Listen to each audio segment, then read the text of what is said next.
विकसित भारत संकल्प यात्रा, इसके कार्यक्रम चल रहे हैं। आम आदमी की जरूरत ये क्या हो, इसके लिए ये कार्यक्रम शुरू किया। हमने भी हरियाणा में जनता को सुविधाएं इस प्रकार के पहुंचाने के लिए अप्रैल 2023 में जन संवाद के कार्यक्रम शुरू किए थे।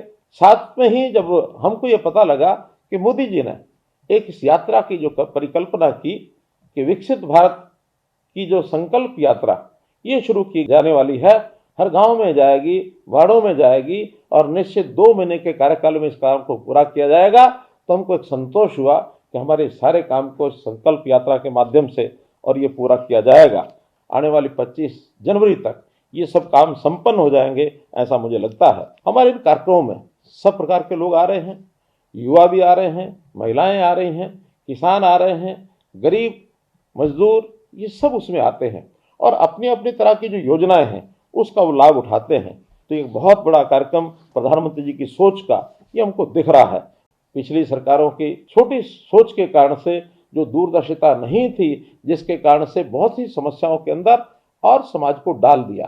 खास करके मैं जिक्र करूंगा 3 सी इनसे निजात पाने का काम भी हम कर रहे हैं। उसमें सबसे पहले corruption, first C is corruption, दूसरा सी क्राइम और तीसरा C caste based politics. Caste based politics यानी जातिगत राजनीति में लोगों को झोंक दिया और जातियों में बांट करके रख दिया। हम इसको अच्छा नहीं मानते हैं। सारे हरियाणा के समाज को एक स्तर, एक समान मान करके, समरसता ला करके और समाज की सेवा का हम काम करेंगे। आपको मित्रों ध्यान में होगा कि जब 2014 में सबसे पहली बार हमने सरकार संभाली थी, उससे पहले मैंने एक नारा दिया था, हरियाणा एक, हरियाणवी एक। हरियाणा एक, हरियाणवी एक का अर्थ यह है कि हम सबसे पहले अपने आप को हरियाणवी माने।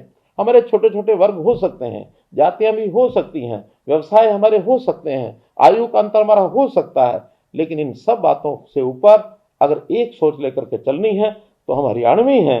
हरियाणा एक, हरियाणवी एक, इस बात को यदि लेकर के चलेंगे तो निश्चित रूप से आगे बढ़ेंगे।